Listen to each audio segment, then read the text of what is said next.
नी सा गा पानी पानी धा पा पद पद गा नी ध सा नी सा गा पानी पानी धा पा पद पद गा नी ध सा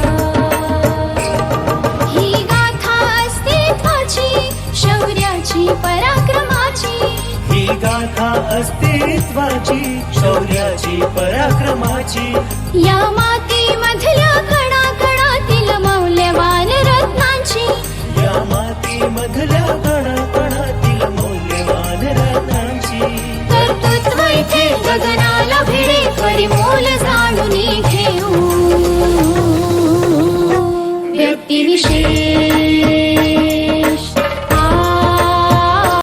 नमस्कार, मी RJ. Nisha. Radio MPSC Guru spreading the knowledge powered by spectrum अकॅडमीमध्ये तुम्हा सर्वांचे मनापासून स्वागत करते. विद्यार्थी मित्रांनो, आपण व्यक्तिविशेष हे सत्र नेहमी ऐकत असतो.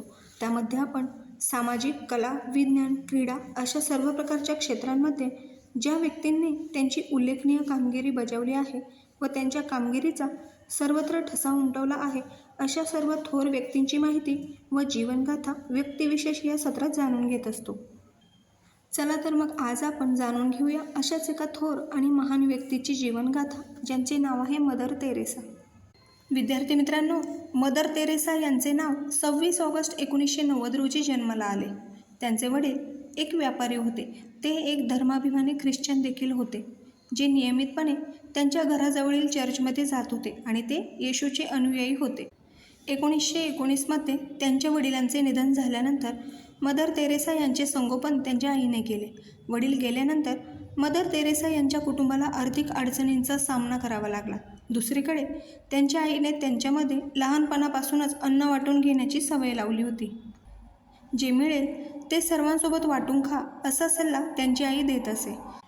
त्या व्यक्ती कोण आहेत? संवेदनशील मनाच्या मदर तेरेसा आपल्या आईला विचारतील, आपण कोणासोबत वाटून खावे? मग त्यांची आई समजावून सांगायची की काही वेळा हे आमचे नातेवाईक आहेत, तर कधी ते सर्व गरजू आहेत. त्यांच्या आईचा हा शब्द ॲग्नेसच्या नाजूक मनात आला आणि तिने तो आपल्या आयुष्यात सामील करून घेतला. याचाच परिणाम म्हणून ती नंतर मदर तेरेसा म्हणून ओळखली जाऊ लागली. ॲग्नेसने तिचे शिक्षणही पूर्ण केले. मदर तेरेसा यांचाही आवाज सुंदर होता. चर्चमध्ये ती आई आणि बहिणीसोबत येशूच्या वैभवाबद्दल गाणे म्हणायची. ती 12 वर्षाची असताना तिच्या चर्चसोबत धार्मिक प्रवासाला निघाली. त्यानंतर तिने आपला विचार बदलला आणि ख्रिस्ताला आपला तारणारा म्हणून स्वीकारले आणि तिने जगभर सुवार्ता सांगण्याचा निर्णय घेतला. 1928मध्ये वयाच्या 18व्या वर्षी ॲग्नेसचा बाप्तिस्मा झाला आणि तिने ख्रिस्ताचा स्वीकार केला. त्यानंतर ती डब्लिनला गेली आणि तिथे राहू लागली.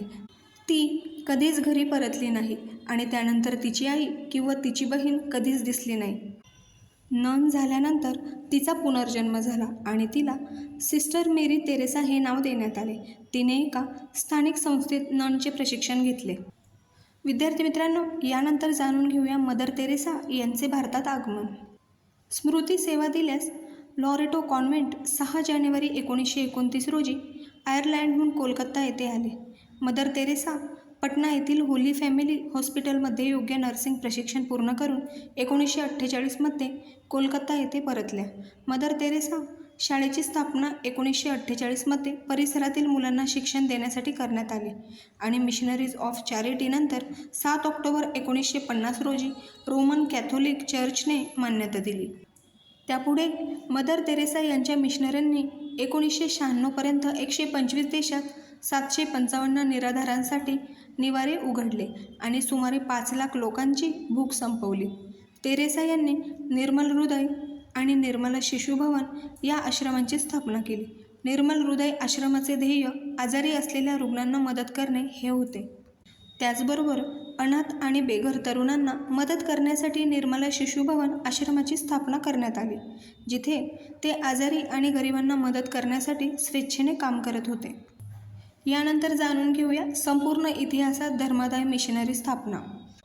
मदर तेरेसा यांना त्यांच्या अथक प्रयत्नांमुळे 7 ऑक्टोबर 1950 रोजी मिशनरी ऑफ चॅरिटी बनण्याची परवानगी मिळाली.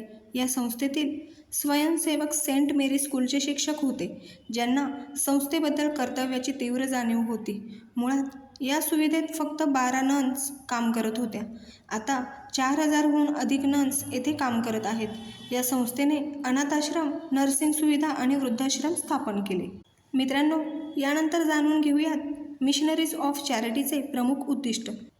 ज्यांच्याकडे वळण्यासाठी दुसरे कोणी नव्हते त्यांना मदत करणे हे होते. मदर तेरेसा आणि त्यांचा गट स्वतः अशा रुग्णांची सेवा करत असे. रुग्णांच्या जखमा स्वच्छ करणे आणि मलम लावणे. अशावेळी कलकत्त्यात प्लेग आणि कुष्ठरोग विशेषतः सामान्य होते. त्या काळात कलकत्त्यातही अस्पृश्यता मोठ्या प्रमाणावर पसरली होती. असहाय्य गरिबांना समाजाने टाळले होते. या सर्व लोकांसाठी मदर तेरेसा मसीहा म्हणून उदयास आल्या होत्या. नग्नावस्थेतील गरीब भुकेल्या लोकांना ती खाऊ घालायची. मदर तेरेसा यांनी 1965मध्ये रोमच्या पोप जॉन पॉल 6 कडून त्यांचे मिशनरी कार्य इतर देशांमध्ये विस्तारित करण्यासाठी अधिकृततेची विनंती केली.